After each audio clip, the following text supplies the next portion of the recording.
Hello, welcome to today's episode of the Radical Connection podcast. I'm here today with a very good friend of mine, Mr. David Blue. Super excited that this is my first interview with a gentleman. And David, I so appreciate you being the one to step up and be brave with me here, especially as we talk about the topic of masculine and feminine energy, because I think a lot of people don't really understand what that is. Obviously, you anatomically present as a male. I anatomically present as a female, but we both have both types of energy within us. Yeah. So I've talked a little bit, and with some of the ladies on the podcast already have talked about this topic from a female standpoint. Yeah. So I'm really excited to get your perspective on it. Maybe you can share some resources about how you learned about it, how you've applied that information to your life. And so I'm just going to let you kind of take it away and give us some history about how you even came upon this information. And well, thanks for having me. Yes, absolutely. This is such a fun topic to talk about because it's reality. There's men and there's women anatomically, like you said. There's different, ideas about who we think we are, but anatomically there's men and women. And I guess for me, I started to learn about energies, at least the separation of masculine and feminine energies, really probably 7 years ago after my divorce, let's say. And that's when I realized that I, as a man, I wasn't fulfilling what deep down was important to me, which is my mission. And so for me, the way I've come to understand masculinity is we have a mission in life, and that is the most important thing to me. And after my divorce, I read a great book called The Way of the Superior Man. David Data, I've heard of that. David Data. And so in that book, he talks about how men, their primary goal and purpose in life is their mission, fulfilling their mission. What is their mission? For some, it's waking up and going out to hunt and bring back food for their families. For others, it's starting a business. For others, it's going into the arena to do battle for the fans. And so when a man is unable to do these things, or at least a masculine man, then he's searching for something that can fill that desire for excitement and adrenaline and something, And so a lot of times men, and in my case it happened, will turn to substance abuse or gambling or different things that help them find that excitement in their life. Okay. And so part of the other side of that, what David Data talks about is the feminine energy, which is a softer energy. It's So is he referring to it in a man? What, feminine energy within a man? Yes. Is that both what he's dealing with, obviously? And so we like you say, we both have male and feminine energies. It's just that in masculine males, the masculine energy is more abundant. But there is feminine energy in the masculine. And in feminine women, the femininity, the softness is more present. We all have them both. Some people have 50-50. Some men have more feminine energy. And what would you say that looks like? How does feminine energy show up in a man? Yeah, well, part of it could be he's not motivated. He doesn't wake up early. He lays in bed. He doesn't work his body. In my opinion, a man has to do something hard every day, physical hard every day to feel strong. And, in our society, we have sort of, degraded and put down the masculine man. And so, so much so that the young boys are confused about what a man even is. And when the young boy is rambunctious and he doesn't want to sit quietly and calmly, he's told he's ADHD or he's a troublemaker. Right. And when I was younger, I'm 44, I was born in the 80s, I was a rambunctious kid, and nobody said I just wanted to get out and run around and climb trees. And the girls in my class, they were perfectly fine just doing the lesson plan. And so the feminine is more of that soft, kind, gentle energy. And like we all have masculine and feminine, but as again, in feminine women, that softness is more present. The desire for relationships and community is more present. A masculine female may be more career ambitious. She may be more driven to get up and go out and make money and provide and support for herself. And so a woman who is in her masculine, if she doesn't want to be there, that could cause pain. It could cause resentment towards the masculine. Yes. You know, that's what Pedro and I discovered a number of years ago. We actually found this little book called Entering Her Vortex. And it's a very simple little book, but it very, very specifically delineates the masculine and feminine, and really talks a lot about what you just said. But when I've always been in that hyper masculine as a woman, and so it's and I had to, because we own businesses and I had kids and I had to plan and I had to go and I had to be organized and I had to, you know, do the grind. And as I've learned, and I've been trying to step out of my hyper masculinity more into my feminine and trying to soften into that, and it's been beneficial that I'm retired now, my kids are gone. I'm able to do that, but then I found myself going a little too far into the feminine to where it's like, yeah, I see that I need a little more structure in my life. Yeah, exactly. And now, one of the primary things that I think about with feminine energy is our emotions and our intuition. So talk to me about that in men, because oftentimes men are not encouraged to feel and express their emotions. Yeah. So that I think that a big part of that is the whole concept of mind-body connection, and even yin and yang, you know, sun and moon and you know, earth. So it's like the body is like the feminine, and you know, the feeling, the understanding, the intuition, and then the rational is the brain, and that's more like the masculine. And so you know, when it comes to I guess decision making, or you know, understanding of how we're flowing through life, perhaps a man who's too much in his feminine is all about pleasure and not thinking about the consequences of his actions. Because the feminine is more about, how do I feel? I don't want to think about what will happen. I just want to be in the moment and present and feel good. Right. And the man is thinking about, well, this could happen. What about this? What about that? And that's kind of the beauty of men and women, is that when a man is in his masculine, he is very firm and understands who he is in life and where he's going. And he's with a woman, that then she can be in her feminine more, because she doesn't have to worry about what's going to happen, what are the consequences, because her man is sort of taking care of that. And then that lets the woman be in her feminine, which is beautiful. And it allows her to feel safe, which is what is so much of it. And I think for so many women, this was me, I just don't want to have to make any decisions. I'm tired of making decisions. It's just like, can you please just decide? I think can you make a plan and just take me along for the ride? My own marriage fell apart because for so long I was a hyper masculine man. I was a big time basketball player, and then and my ex-wife, she was a very ambitious woman. But because I was so masculine, she could be in her feminine around me, even though she had this internal fire to go out and do her thing. But when she was around me, I was so big, masculine-wise, that she could be in her feminine.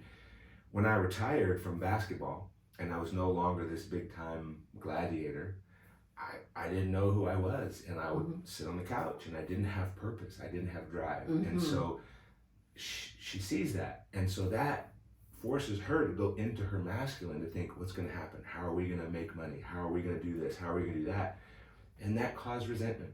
Yes. And so I'm sure it did. Over time, I felt that myself. Over time, it just built up, and then we ended up breaking up. And I didn't realize this until the divorce was done. But what I realized, what happened to me was I lost my sense of purpose and my mission in life.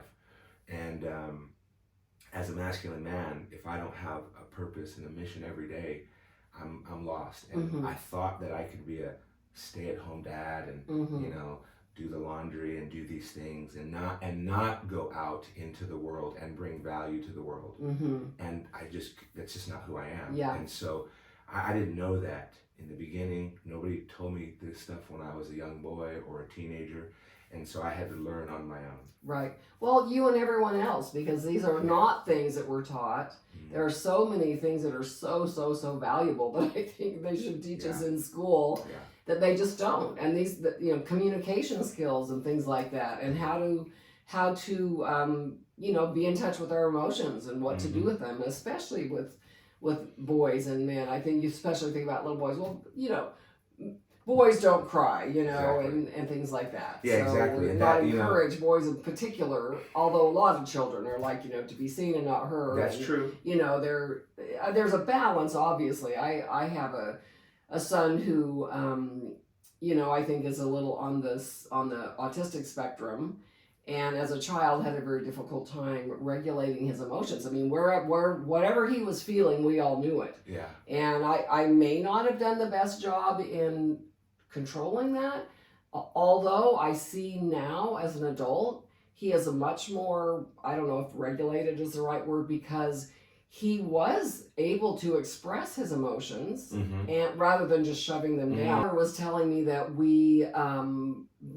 she feels like her and the rest of her brothers all basically squash their emotions like most of us do, because that's kind of societally and culturally, that's kind of what we're taught. Like you can't really express, especially in public. You don't throw a temper tantrum in public, or you don't, as parents, oftentimes, unfortunately, we say, it's okay, you're okay, rather than allowing our children to actually feel their feelings and name the feeling and let the feeling arise, and then that energy to go out of our field. So well, the words that you just use is the problem. Is we don't say all of that. We just say you're okay, but we don't explain to the child what's happening. Exactly. And so in my case, as an athlete growing up, you always had to be tough. Schoolyard, playground. It was like, you can't cry, boys don't cry. And so much so that even when my mom died, I was 14 years old. I didn't cry much. I kind of just held it in, and I started having some bad habits at that time. But I think such a huge part of where this all comes from is that the parents, specifically the dads, don't ever cry in front of. I don't ever remember my dad crying. Yeah. I don't remember seeing a grown man cry when I was a little boy. And so therefore I thought that you didn't. That's not exactly. What we do. That's what was modeled. And nobody told me that it was okay. In fact, even when my mom died, nobody said it was okay to cry and be sad, and it was just kind of go on with your life. And so all of that, built up in me, and it's I've had to overcome that trauma and soften up. And so my whole practice, my spiritual practice, is the practice of softening up and going more into the feminine, because I'm such a masculine guy and always have been. But I love that, and I'm grateful for that. But I also realize that there's a balance, and we all have the balance, and the beauty is when you find the balance within you, and then you find peace. Yeah, I think that is such a key thing. And with Radical Connection, my whole thing is about us embodying our divine essence, which the way I look at it is that, we have this physical vehicle, this vessel of physicality, and then we have both the masculine and feminine aspects and the energies and the things about us. And it's as we can bring those things within this body and learn to embody those things, because and when people use the word spiritual, to me, spiritual is just the non-physical. So those things that we all have, like intuition and inspiration and creativity, and I would even consider the breath as a feminine, as a spiritual, as spiritual breath. Absolutely. I mean, actually in the Bible, spirit is actually, the Greek is really breath. Which is kind of interesting. It is. And I know you're a big breath guy, so I know you know a lot about that, and that you teach breath work. And it's great, and it's the connection between the body and the mind. Yes. The masculine, feminine, the body and the mind, the inhale, the exhale, the parasympathetic, the sympathetic nervous system. So everything is like has its equal and its opposite. And Exactly. so the breath, yes, is the switch to help Yes. us connect the brain to the body. Okay. And so, All right. you know, the inhale is the sympathetic nervous system. That's the, I'm going to get up and go out and go do something. And the exhale is, calm it down. Relax. And Yeah. so our whole life, we're going through this inhale, exhale. Yeah. We wake up and then we go to sleep. We're born and we die. And Yeah. so masculine, feminine, Yeah. yin and yang. And I so love it's- that you said that, because I think there are some people who get triggered by the words masculine and feminine. Sure.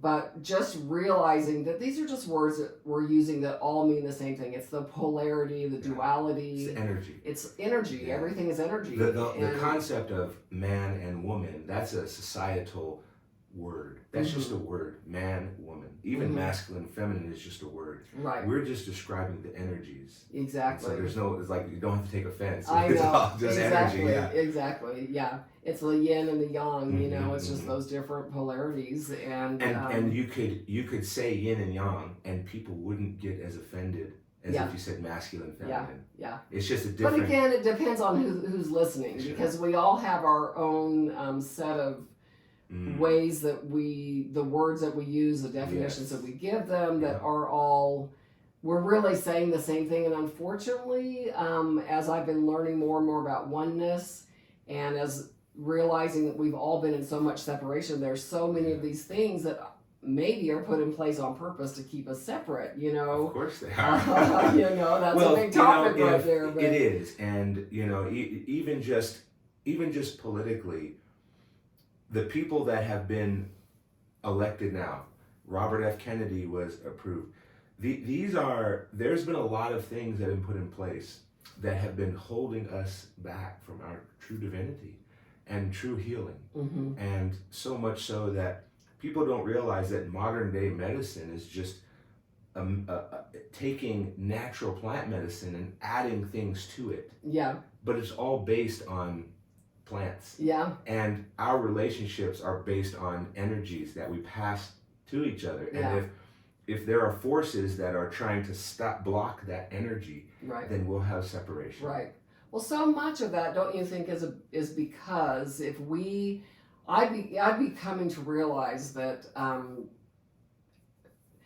a lot of people have a hard time with the concept of us actually being God, but yet at the same time can say, well, God lives in me, I'm one with God. Well, it's all kind of the same thing. And so that's, we've all been taught through religion that God is something outside of us. Mhm. And when we can just consider the possibility that what if actually God is inside of us? What if we are one with Yeah. the Creator, and all of the divinity and all of that power is in us? Wow, that really changes things. It And does. it's a little hard to control Well, people who realize who they are as fully divine and fully human beings. there you go. You know, And so the man has willpower. You know, God is in our body, the energy, and the man, we're up in our brain. And so the men, mainly men, Mhm. who want power. And why do they want power? They want more women, they want more money, they want more things. hmm They cannot have all the power unless they have power over someone. And so you can't have incredibly wealthy people unless you have poor people. hmm Because if we all realize that we're all from the same place, we all can work together. We all don't need private jets. We all don't need 5 cars. We just need to communicate and survive and live in harmony. yeah, Then those men wouldn't be able to have power. yeah, And so throughout time, there's been men and women who have desired power. yeah, And so the only way to have power is to keep people separate. yeah. And so that's And- why and nobody ignorant, knows. too, and I ignorant think, you and know? ignorant, and that's Yeah. why boys are not taught about the value of crying. hmm You know, boys are not taught about, instead of boys understanding why they're rambunctious, they're given drugs to Yes. calm them down. Mhm. And so right from the start, our society is harming us. Yes. And so perhaps that now in the last 3 years, it's the Great Awakening, where people are realizing that all these energies and powers and the values that we have in communication and communion with each other Mhm. and working together and realizing, wow, we are really from the same place and we can enjoy life, but we have to do it together. Yeah, absolutely. I don't typically have a lot of visions, but back in about 2010, I was with some friends and we were studying at their house, and all of a sudden I had this vision of this glass ball that was floating in the air, and all of a sudden it exploded.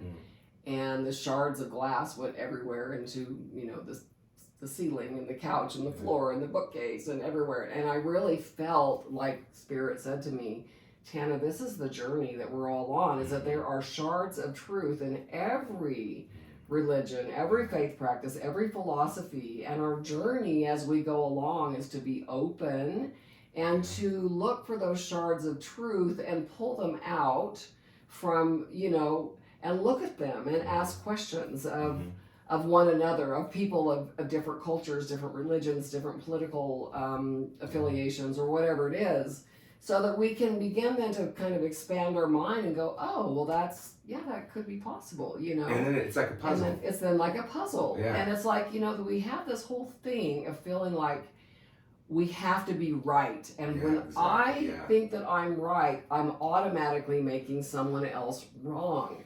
And I think that's been one of the biggest things of value in my life, is to begin to understand that I don't have to have it right. Yeah. I just need to stay open to all possibility. Well, and lay down the judgment for somebody else who thinks a little differently than I do. It's like sales. You're either being sold something or you're selling something. And in the basketball game, there's a winner and there's a loser. And in life, in certain situations, the other thing we say in basketball is you either win or you learn.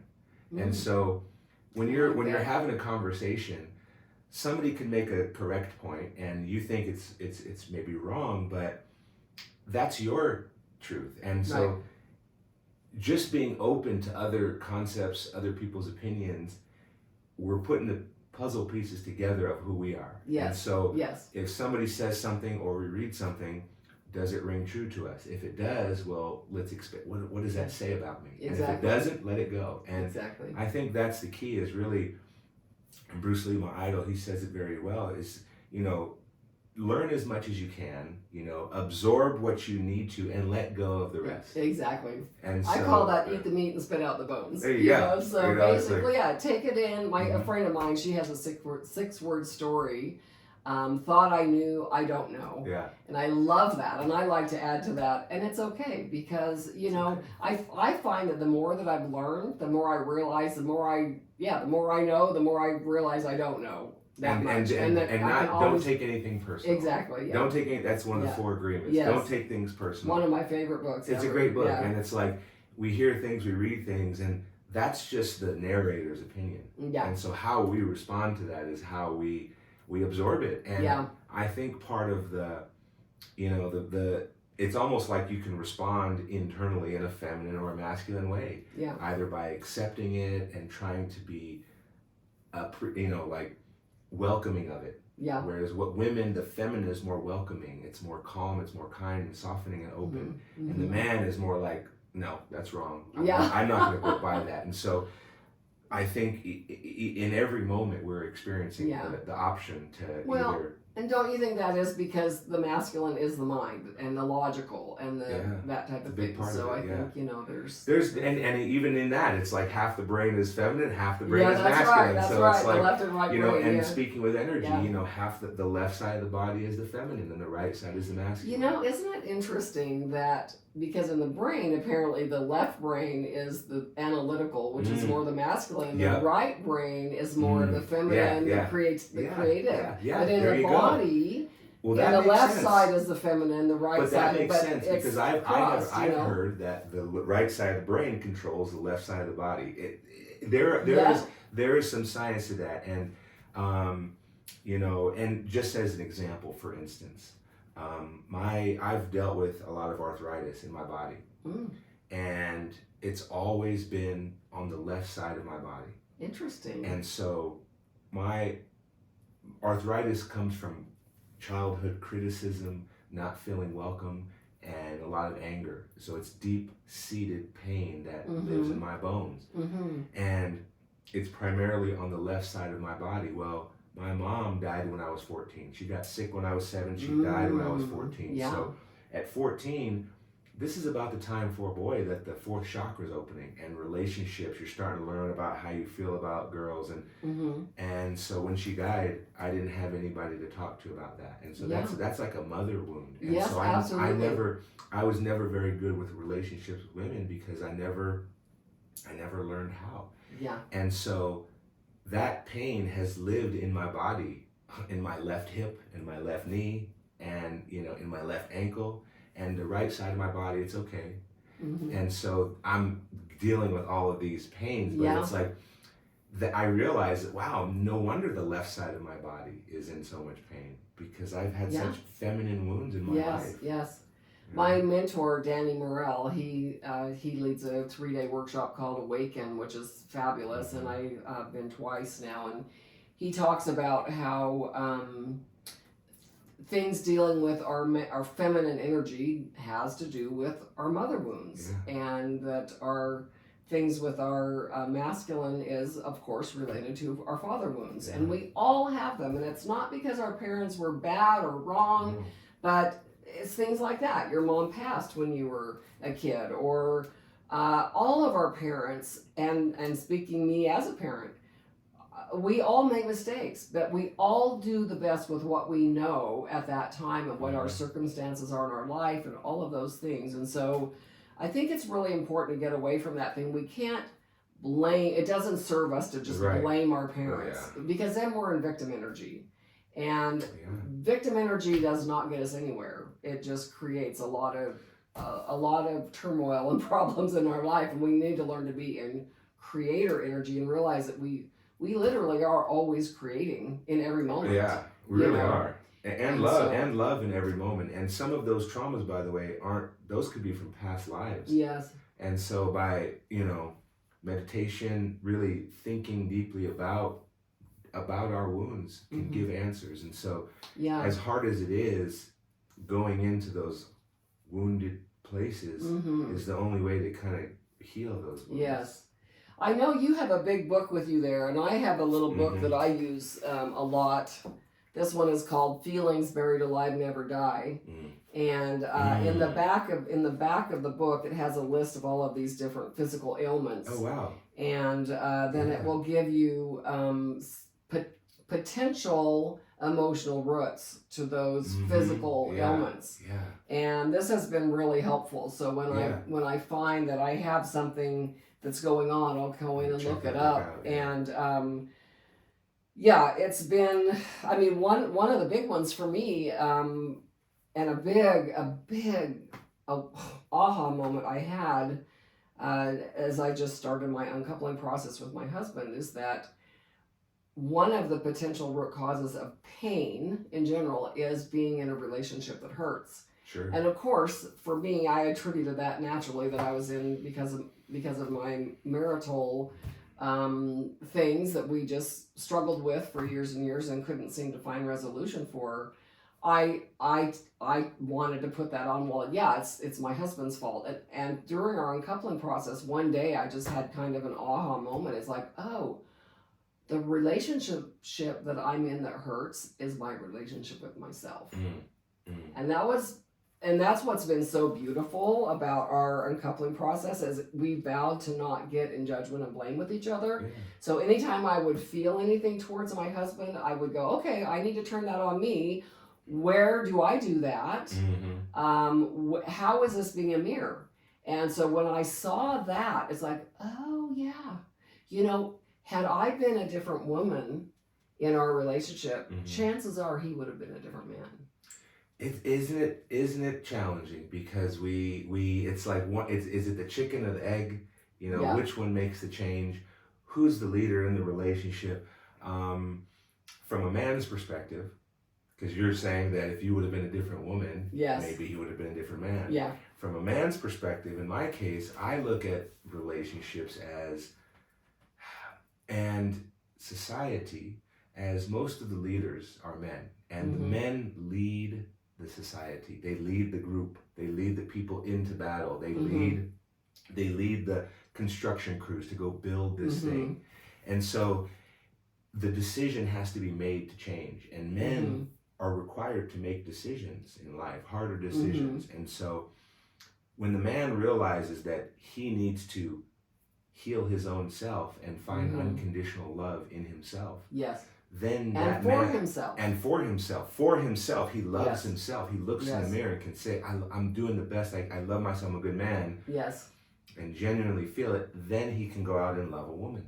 Yes. And love the world. But until then, he's still trying to find who he is. Yeah. And David, that's true for all of us, actually. That is true for all women, of us. And I might say something different. I mean, I'm learning because I've had this belief that I'm not attractive, and I am learning to look at myself in the mirror and tell myself that I'm beautiful, and I'm actually gorgeous, or whatever it is, because I'm in this process of learning to love myself just the way that I am. So we might use a little different words. Whether you might not look in the mirror and say, "Hey, David, you're looking pretty gorgeous today." No. So I would say this, as far as for the masculine, it's not so much about how we look, but the value we bring to our community. So I think for a man, he's gonna feel like he feels like a real man and loves himself if he knows that he's able to go out, not because he looks good and strong, but because he can go out and teach somebody something, work something, do something for the community to bring value. And that will make him feel good about himself. Of course, he has to be able to do push-ups. He's got to be able to look at himself in the mirror and be satisfied with his body. But and I'm speaking from a masculine man's perspective, we want to feel like we are leading and we're being leaders in the community and bringing value. And so many men don't care about bringing value to the greater community. And so they're just in their own world, and they're not. That's a hard place to be. That's isolation. Solitude is different than isolation. And so men who can't wake up in the morning and feel great about their bodies because they're not in pain, feel great maybe about their relationships, but mainly about who they are in society. Then it's like, okay, when the man feels good about who he is in society, then he's soft. He's open to love a woman. And in my situation, I have a landscape business and a breath science business, and so those are my missions right now. And so doing that is really bringing me fulfillment, and I'm finding that now I'm open to a relationship. At least I'm getting there. But my mission is still my main priority. And so but it's a balance, right? Because it has to be a balance. Because if I'm too in my masculine, then I'm not participating in society. All I want to be is in solitude. And that's my counterbalance. Is like I have to go and do something. I'm like, get out there and socialize. Because I could get into a place where it's just like gym, work, sleep, meditate. And it's like that, and then it's like, So, I can relate to that, especially because I have been so much in the world and with people, and I love people, but I also have to have that time to recharge the alone time. And oh my gosh, I've really been, as I'm finally now living alone, it's like I just love my solitude, and I love just being still, and it's been so valuable for me. But I think something came to me a second ago when we were talking, and now I can't remember exactly what it was, but it it's fun. I loved it. I used to work another job that I had was working at Dick's Sporting Goods, and I worked in the footwear. And so part of what David Data talks about in his book is that the man's mind is a little bit more like boxes, where it's like right, okay, and the female mind is more like wires.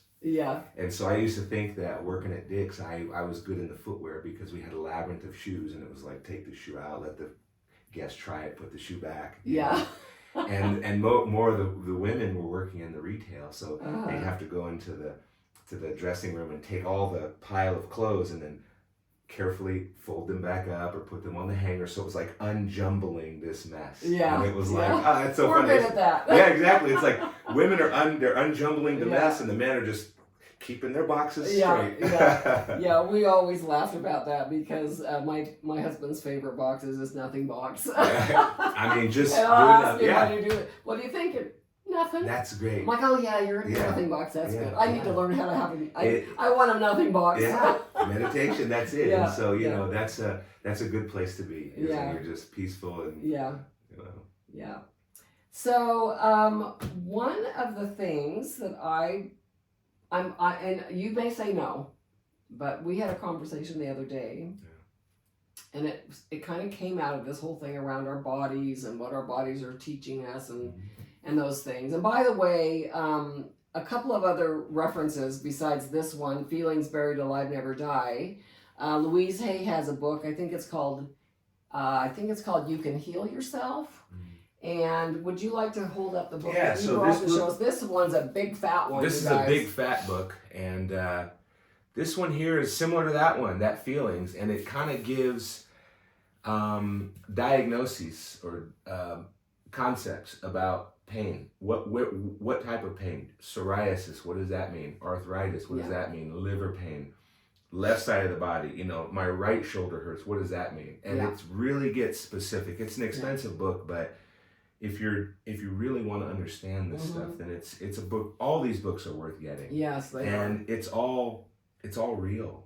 In my opinion, it's all real. And I think when you know better, you can do better. And so part of my challenge is I need to soften up because I have arthritis, and arthritis comes from rigidness. Yes. And hard. And so this is as I've gotten older, my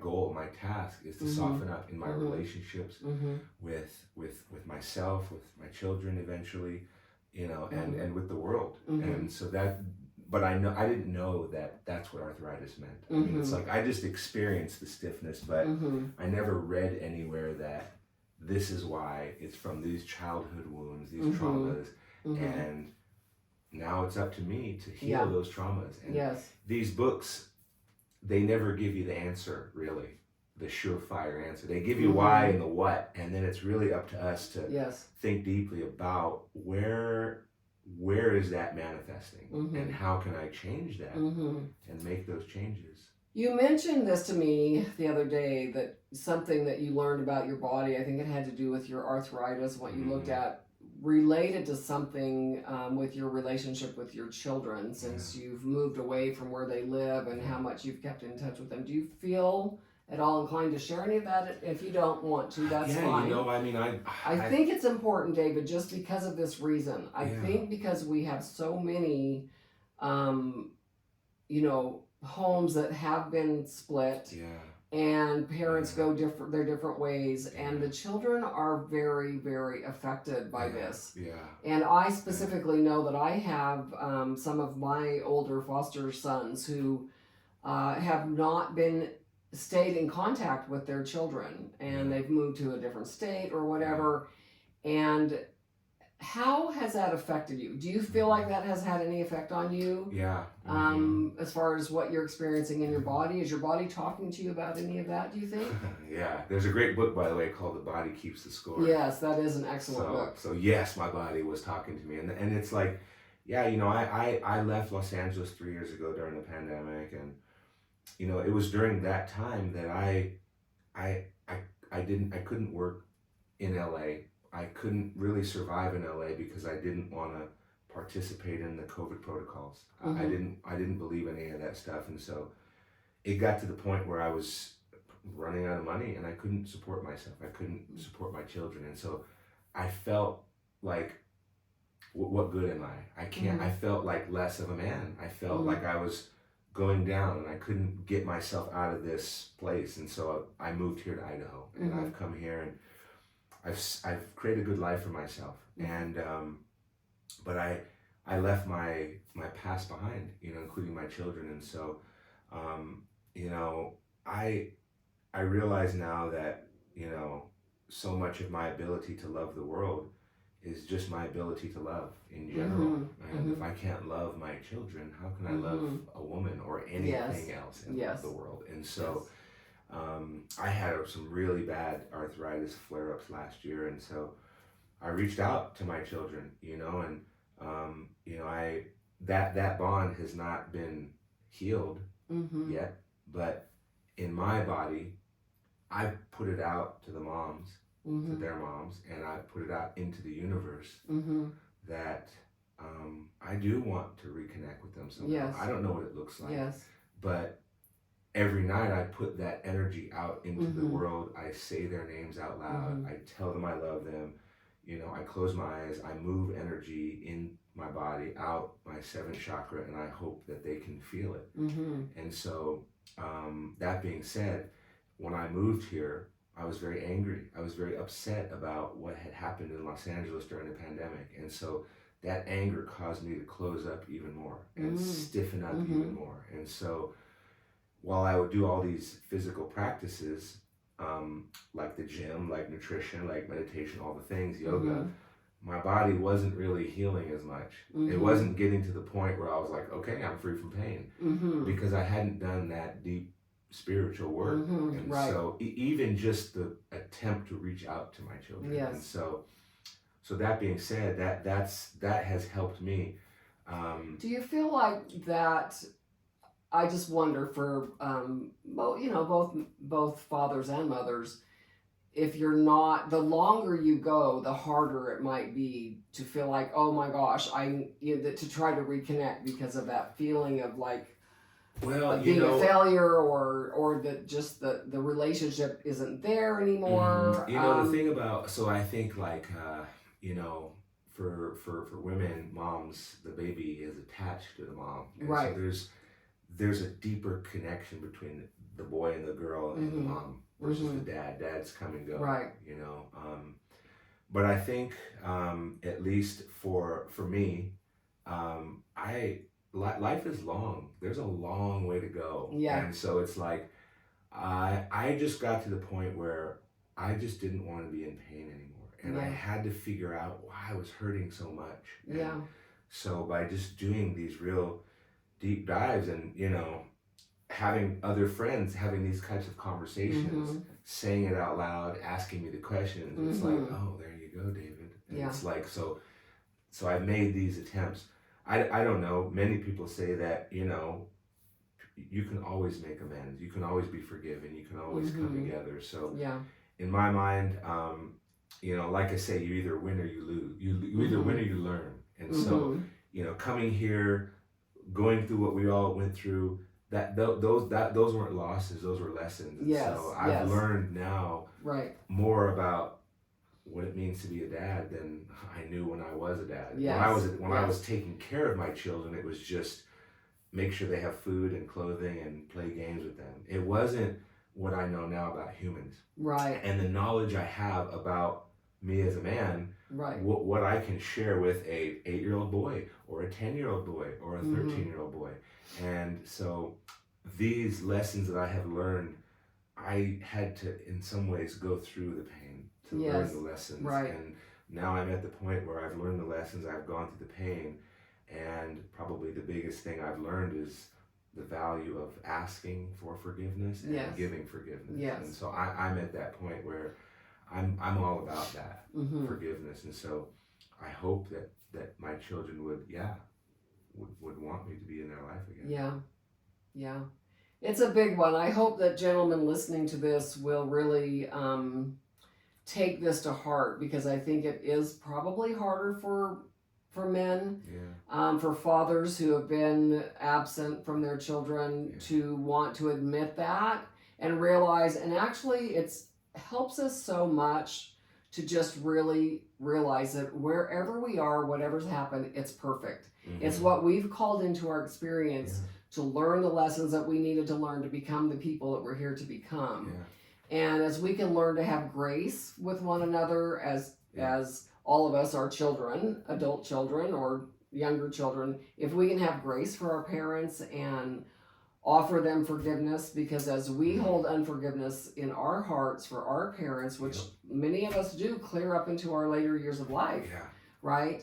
And I think when we can begin to realize that our parents really did do the best that they knew, and that when I can forgive my parents for their mistakes, I set myself free, Yeah. as well as setting them free, of course. Yeah. You know, but forgiveness is such a powerful, powerful thing. You know, my father, he was black, and he was raised in Watts in L.A. and had a really hard life in the 40s and 50s, and um, he was very mean to me, very tough with me, but he grew up a very hard life, very hard, violence everywhere. Then he went to Vietnam and fought for the Navy, and then he came back and worked in the jail. Then he patrolled the streets as a police officer, and his whole life was just anger and violence. And did he raise you once your mom died when you were 14? Did you continue to? So then my mom was the opposite. She was all nice and sweet and everything like that, and she was diagnosed with cancer when I was 7, and she was like 40 something, and she was a nurse, so she bought into all the chemotherapies, all the experimental radiations, and she just suffered for 7 years, and then she died when I was 14. And so my dad, once she died, he wasn't really around too much. I mean, he would go off and he had a new girlfriend, he would do his thing, and it was just me and my sister. I was 14 and my little sister was 11, and we'd order pizza and just hang out, you know, by ourselves on certain nights. And I mean, he was there, he provided us a home, but he wasn't there emotionally or anything like that. And so much later in life, after I'm 32 at the time, I was doing a research project, and I was never close with my dad, but I wanted to learn more about my family. So I had some great hours-long conversations with him over the phone, and I asked him all these questions about his life and all the things, and it was causing him to remember things that he had forgot. And then I realized, you know, wow, my dad really had a hard life, and he suffered. He had a lot of trauma, and nobody taught him how to be a parent. Yeah. And so now, when I was a little boy, I hated my dad because he wasn't like the other dads or this or that, but I didn't know any better. And so at 30, and I had this conversation, it was like, wow, you know, thank you, Dad. I totally get it now. Yeah. Like I can't believe I was so upset. I mean, I can believe it, but and then honestly, during the pandemic, I've had to, you know, think about forgiving my mom. You know, my mom, she abandoned me, and she didn't want to, but she left me at 14. And knowing what I know now about health, natural health, the medical establishment, what I know about cancer, my mom never did the natural things to heal herself. She never looked into alternative ways. She just went by the protocols that they told her to do, and she suffered and died. And so it's like she didn't know any better. Yeah. She was a nurse. She didn't learn what I know about the body and plants and meditation. She didn't know these things. And well, you know, and that you bring that up, I am facing a similar situation, and I have not elected. I mean, I'm an old hippie, so I've always just been, you know, into doing things naturally, holistically, herbs, oils, and all the things. And so that's been a very, very difficult thing because so many people really are into all the normal ways of doing things, the way that Western medicine does things. And so a lot of people in my life don't understand, and even some of my children don't feel that I'm being responsible and that I'm being selfish by not going and doing all the things that, you know, as soon as I went in, and they already boom, boom, boom, they want to put you into, you know, we got to get you in right away for biopsy. We got to handle this. And it's been a real challenge. Well, and what you're saying is what I experienced during the pandemic, where the pandemic happened, they came up with the shot, and everyone's like, this is how to do it. And I'm like, no, wait a minute, there's other ways. And everyone around me, including my children, thought that I was not being responsible. Yeah. And so here we are looking now, so many years later, it's like, there's other ways of healing that have been hidden from us. And it's all coming out now. But then again, Western medicine is helpful for times. If you have it, you definitely has its But that's the place, balance. sure. That's the balance of, you know, this way and that way. Why not put them together? It's like masculine and feminine. Masculine and feminine. There's not this is better than that. Right. It's to do it together, find the harmony, and then you can heal. Yeah. It's so funny when you said that, the Beatles come to my mind, come together. Yeah. It's so much of this that we're all talking about is let's come together. Let's not have this side and that side. Let's come together and realize that there there are lots of answers on all sides and in every Yeah. direction, and different religions, different political views, Yeah. different medical views, health, whatever, that let's start being open to possibility, and just being willing to just put on a new set of glasses to say, well, that maybe that would work, and not real and realize you Well, don't necessarily. these conversations are happening more and more. Yes. And they're getting harder and harder to stop. But there are forces out there that don't want us to come together, because if we came together, then we'd have more power. Yes, we would. and regardless, it's happening. Yeah, it is happening. That's what exciting. I love. I love, if you want to call it the Great Awakening or whatever. And some people also might be triggered by that word, awakening. It's like, well, what are you saying? I'm asleep? It's like, well, we've all been asleep. It's just basically we don't know what we don't know. And as we're going through this whole process of beginning to realize, oh, I guess there's a little bit more out there than what I had been taught. And now I'm being exposed to some other information. And so being willing to take a look at it, again, eat the meat, spit out the bones. And there are groups of people that are holding on to this old way of life. And they're out there, they're loud, and they're making it known. But, I know that there's many people who are saddened by the political landscape right now. Yeah. That we have a new president and he's installing these people that want to help him fulfill this mission. But, what's happening is the light is being shown on what's been going on. And there's a lot of people that are pushing back. And a huge part of that is the health industry. Because, the therapy, all the drugs, there's money behind all that. Oh, lots of it. And so if people realize that we have natural ways of healing, and in fact that love is the greatest healer, yes, then if people felt loved and community and had opportunities to be part of society and given education on how to survive and heal, then that's what's happening. Yeah. And fortunately, some may say fortunately, some may not. I think fortunately, there's people now that are opening the shades, and they're saying, this is what has been done to you people, and we're going to try and change that with our political force. And how that connects with the spiritual, we'll find out. But it seems in my body as a masculine, I feel more confident and I feel more positive about the future, because it feels like there's more of a masculine energy that is at the leadership position in our society. And I've heard one time, a long time ago, that like the Republican Party is like the daddy party, and the Democrat Party is more like the mommy party. Where the I've never heard that before. The Democrat Party is very welcoming. Come on into our country. We want to take care of you. You don't have this. We're going to provide this for you. And the Republican Party is like, we need order. You have to get a job. This is how it is. And the beauty used to be like the balance. The Democrats and Republicans could work together for the kindness and the welcoming and the structure and the law. Right. And so I think, in my opinion, over the last 20 years, we have swung so far to the left that the masculine is so beaten down. Well, I think on either side, because we go back and forth between the different things. And in my personal opinion, I mean, I feel like the whole political party is just a divide and conquer tactic, to keep us separate. It's just one more thing to separate us, just like religion separates us, just like, so many cultural things separate us, and so many things separate us. I think, again, if we can begin to find the middle way, that's one reason I really love Taoism, the little bit that I know about it, because Taoism is about finding the middle way.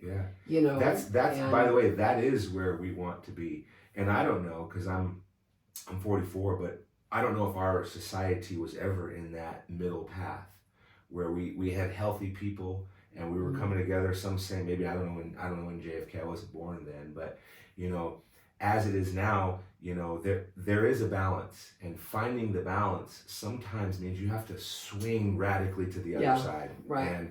And I think we're in that point where we swung so far to one side as a society that energetically we also, because you can't separate the, like, we're not of this world, but we have to live in this world. And so we need leaders. We need people to create structures for us humans. Because if we didn't have structure, we'd be wild humans. We'd be all over the place.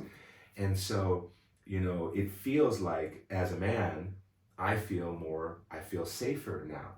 That I feel like there's not something that's pushing me down and saying masculine men are bad.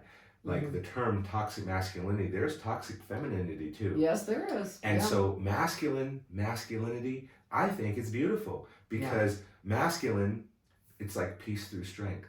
So a man who is powerful and who knows he's powerful has the opportunity to be peaceful. And a man who is weak, who gets frustrated, he can be a mass murderer.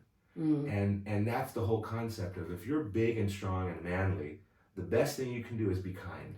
And stay in that space. And if you can't ever get to that feeling as a man of like, wow, I have so much power, I could go and destroy that over there, but I won't.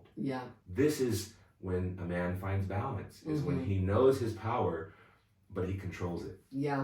And vice versa, I would say. And I don't know what that looks like. Maybe it's a woman she knows she can seduce and convince this man to do this, but she won't, because she's going to live in her integrity and be disciplined with her body, and it's like there's a balance. And so right now, after the last 4 years, I feel like we are just in this wonderful great awakening, and people are coming together. There's some heartache and a lot of people that are struggling, but we'll see where this goes. I think the thing that is the most important, and this is just my personal opinion, that we need to not focus on what we don't want. And there are a lot of people in fear. And I think also that is another thing, that if you want to say the powers that be or the dark forces or whatever, I think that fear is what keeps us from creating the good things in our lives and from being able to come together. So fear divides, fear separates, fear keeps us down, keeps us weak. And so I think a lot of people are living in fear. So I think it's important right now that we mostly focus on our own internal landscape, because if we want peace without, it starts with peace within. It really does. And so, and again, balancing these energies within and without. And so I really feel hopeful. I know that a lot of people, do feel like, we've been in patriarchy for so long, and unfortunately, it's been a lot of toxic patriarchy or toxic masculinity in the patriarchy. And then we kind of swung the other direction with the feminist movement. And I think, again, it's that pendulum swing. We tend to go from too far here to too far here, where it's finding that balance and that. And I don't know in history if we ever swung too far to the left, or if that's just been in the last 20 years. But what I do know is we have the opportunity now to balance it out, because we see it. We're talking about masculine, feminine. We're talking about swinging this way or that way. And we all know the term balance, and we all know that balance is a good way to be. And so whether or not we swing too far right, I don't think that could happen, because I think most people realize that we can't just be, we can't just be patriarchal and say, women, you have to do this. I think at this point, we men realize that we're partners in life. And men are put here to do things women can't do, and women were put here to do things men can't do. And when we work together and we honor each other in those roles, then we can heal. And it seems like the men, at least I hope, are taking a more softer approach to women in general. I know I am, that's for sure. And vice versa, but again, it's like, when I think about the leadership in the relationship, if the woman is really trying to accept this man, but the man can't get his act together, it can't really work, in my opinion. The man, we men, we have to get our act together, and we have to start to heal our bodies, minds, now and I souls. remembered the thing that I forgot Yeah. earlier is that sometimes that feels overwhelming. If you've been on either side, Sure. right? Specifically thinking of young men who have been kind of too much in the feminine, too much in the no purpose, no feel like they have something driving them,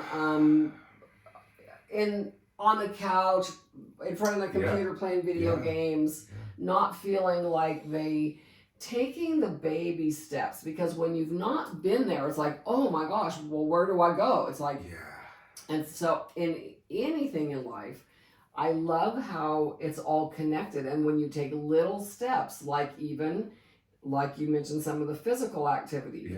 Maybe somebody doesn't know what to do as far as going out and starting a new career or whatever, but you can get up and go to the gym or start walking or running or doing push-ups or whatever it is, right? The little things. Just like I also see, like, when I find that I have stuck energy, I'll just maybe, clean my car or clean my purse or clean a drawer in the kitchen, starting with one little thing to begin that momentum. And have that, then it flows over into the other areas. It's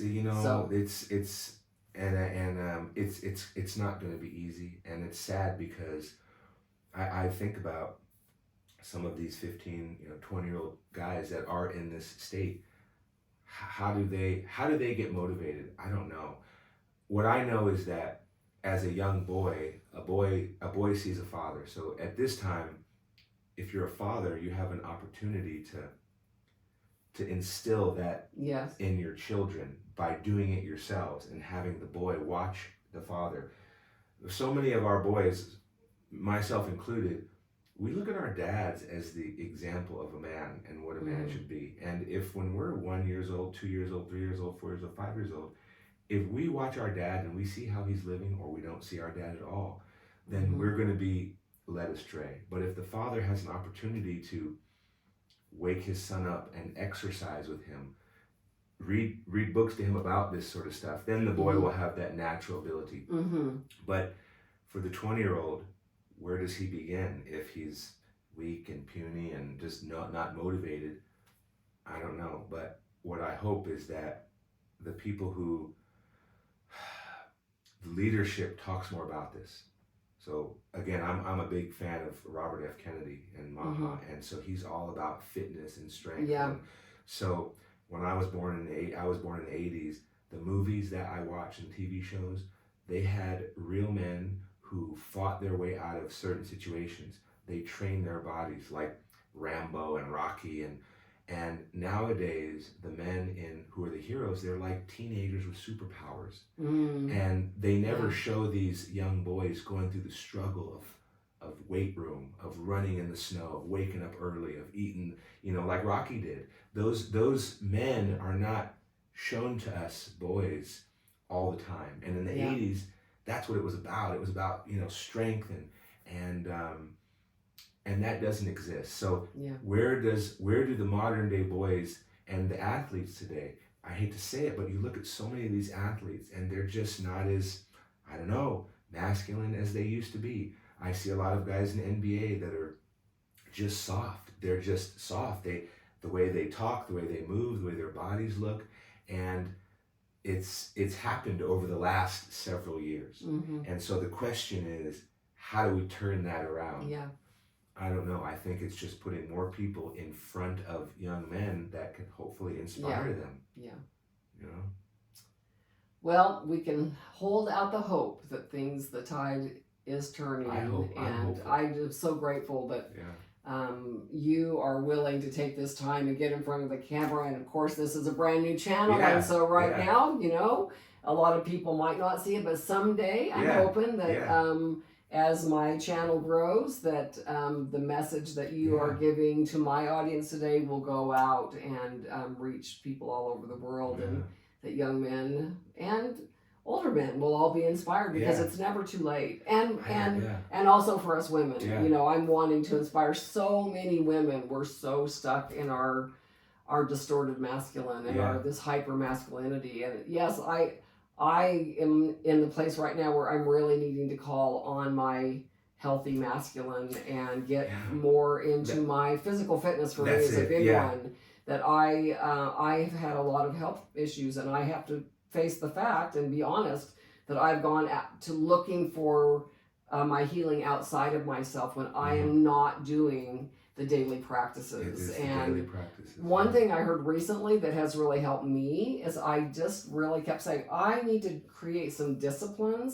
I don't like that word. Yeah. And that is kind of a masculine word, but it's also kind of a negative word. You think of punishment with discipline and things like that. I heard a talk about a gal calling it devotion. And I'm like, I love that. Good Do word. I love myself Good and word. my body enough Yeah. to create devotion around taking care of my body? I'm really good at doing that in the sense of what kind of food I put in my body. But as far as the physical activity, and when you're in pain, it's, as you know, when your body's hurting, it is hard to push through the pain and do the things. And but I that's where I am in my life right now. Is I know that I have got to probably get a personal trainer, and I've got to just start. And there you go, work, getting a personal trainer. So you don't want to hurt yourself. So pushing through pain is not always good. When it comes to the word discipline, yes, I've had that conversation before about how many people don't like that word. And when I was a kid, I was very disciplined. My dad disciplined me. And so as an athlete, that really helped me create these habits. And to this day, I have a lot of discipline when it comes to my practices. But the devotion, I love using that word, commitment. That's another word. I guess when I think of discipline, I think of it as both ways. I think of it as we need discipline. We need our children, our people to be disciplined and follow the law. And then I also think of discipline as like a practice, like Kung Fu, or I used to take like Taekwondo. And it's like there's a discipline to it. It requires discipline. If you want to be a good shooter, you have to have the discipline to say, I'm going to shoot 100 shots a day. Is that devotion to the shots? Same thing. Yeah. Yep. That's a dead giveaway. Right? It's like, discipline, right? Basketball. So it's like, the term discipline it's a word that has a good meaning and a bad meaning. Yeah. So much of the meaning is bad, but it's just describing the commitment, and the commitment, the devotion, and that's what it requires. And so the one thing that I realize is that is the one thing that we can always do. We can't always go to a doctor or to a healer. We can't always make ourselves happy, or we can't always go out to see a movie or whatever, but we can always just take the time to stretch. Yes. And for me, stretching is the biggest thing for softening and for acceptance. And so combining the breath and the stretching, yoga, for me, this is the key for healing. This is like the key for internal healing is moving energy, moving blood, lymph, loosening the fascia. This reduces inflammation in the body and stress. And that's the number one thing we can do for ourselves is take our own health into our hands by practicing yoga, stretching, and breathing and sleeping and eating right. And getting outside, moving our bodies, getting sunshine, getting fresh air, taking our shoes off and being barefoot in the grass. And these are things we can do by ourselves. Yes. And they're free. And they're free. And so part of the healing is having loving relationships. Yeah. But what can we do by ourselves? That's the most important thing. Exactly. And the thing that we have to have the most devotion to. Yes, exactly. Yeah. Well, I have not been watching the time. Me neither. It's get easy to get caught up in the conversation. We could probably talk for hours, but I imagine we probably should kind of shut things down. And I am very grateful for all of you that have taken your time to sit here with us and join in on our conversation as participants and listening to what we have to say. I hope you've come away today with some great ideas. I certainly have. I'm very motivated and inspired by my friend David here today and all that he has shared. So, yes, thank you again for watching today, and we'll see you on the next episode. Nice. Yeah, that was good. I mean, there's so many more